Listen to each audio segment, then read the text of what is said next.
When you talk about captaincy, there's often a chemistry between captain and coach. You often look at them as a single unit in this modern era because of the contributions of a coach. So the Rahul Rohit regime, and I'm referring at Rahul Dravid, of course, Zaheer, how would we look back on that in terms of what they've been delivered and what they still need to deliver for Team India? Well, you talk about processes, and that's something which you will hear quite often from this regime. There is no doubt about that. You will have to question certain decisions. DK Pant scenario, we've been talking about it. So bringing Ashwin back around that also is going to be something which they have to look at. And right now you have to look ahead. So you have to take the learnings with you. You have to figure out what has worked for you, what has not worked for you, and what is going to be the ideal scenario for a team to succeed at this level, especially in multi-nation tournaments. So especially in a tournament like World Cup, you have to find a way of getting to that semi-final. That's the big day. Then you have to live up to the expectations on that particular day. I think we all kind of knew that India will find a way after they beat Pakistan in that first game to get to the semis. Once you get to the semis, then how you're going to approach the game is something which you have to look at. So when you're looking at this game also, at 170 you can make a game out of it. So that is something which they will be thinking right now.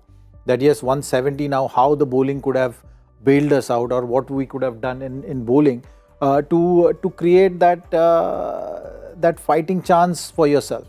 With batting also it was not easy, but they fought hard to get themselves in a position from there they can make a game, which was not the case from bowling. So I think that is something which they will be thinking of. Generally, you have to back the processes which you've been believing in.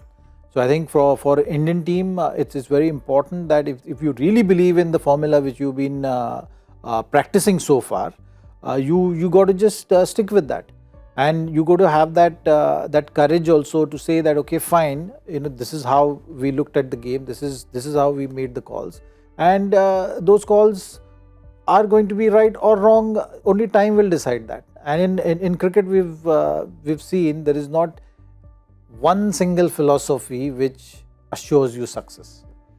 So you have to be at times proactive. You have to sometimes pivot.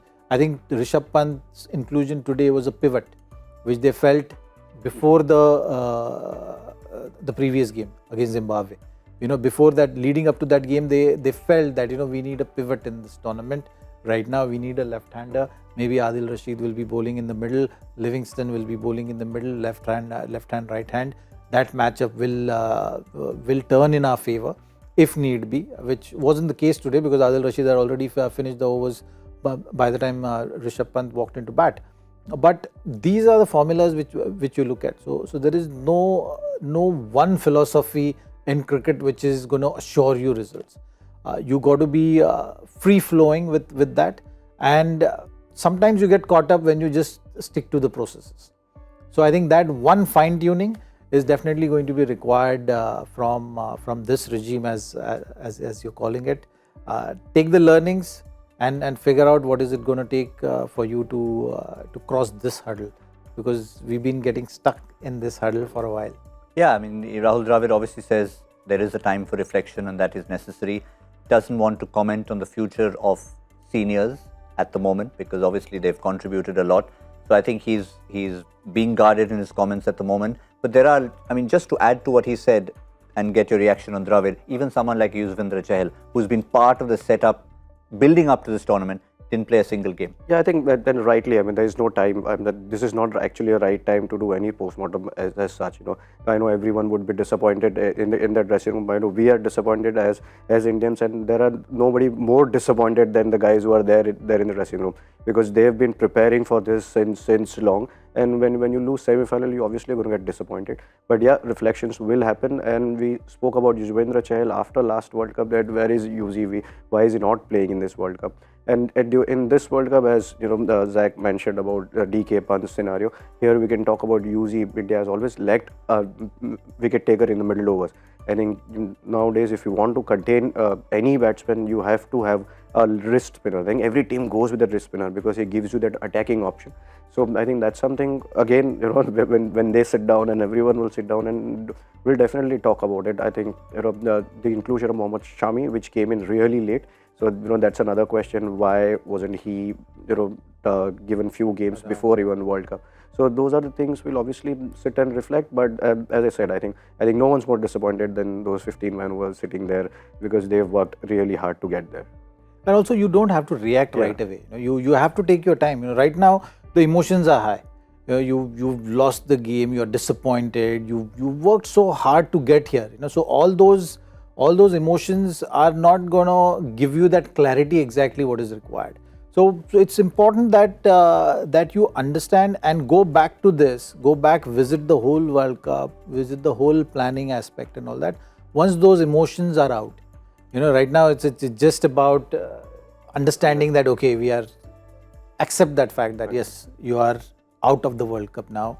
You were close, but you didn't really have the kind of day which you would have liked to have in the semis, and you are out. So you just absorb, you take your time, you kind of detach yourself. It's easier said than done, but that's the only way. I mean, the few times you see you're just stuck in that thing, but the next over is coming, so you just got to focus on that. At times, when you talk about a lot of cricket has been played, these are the times when you actually are thankful for a lot of cricket being played, because that allows you to move on from one campaign to next. So I think that's the only way. So take the emotions out, go back to the drawing board, understand, analyze, and then figure out a clear plan which you stick with, and you know that what is going to work for your next campaign. Yeah, I mean, we heard Owen Morgan on commentary when he was saying that, yes, India look like they're having a bad day, but they're a really good cricket team. And I think he said it in one breath. And that sort of sums up what happened today. Yeah, there is no doubt about it. I think if which 15 players were there, they were very, very talented there on the ground. And there is no doubt about it, India's capability, ability of players, skill set, anything. I think, as I said, you have a bad day, and then unfortunately your bad day is coming in semi-final. If you look at the positive side, last World Cup we didn't even qualify for semi-final. But here at least we've gone one step ahead and then gone into semi-final. So yeah, I mean, there is no doubt, not just Owen Morgan. I think everyone in India or everyone in the world would be thinking that India is talented. There are enough talented players, and right now the guys who are there in Australia, they were right up there with anyone else.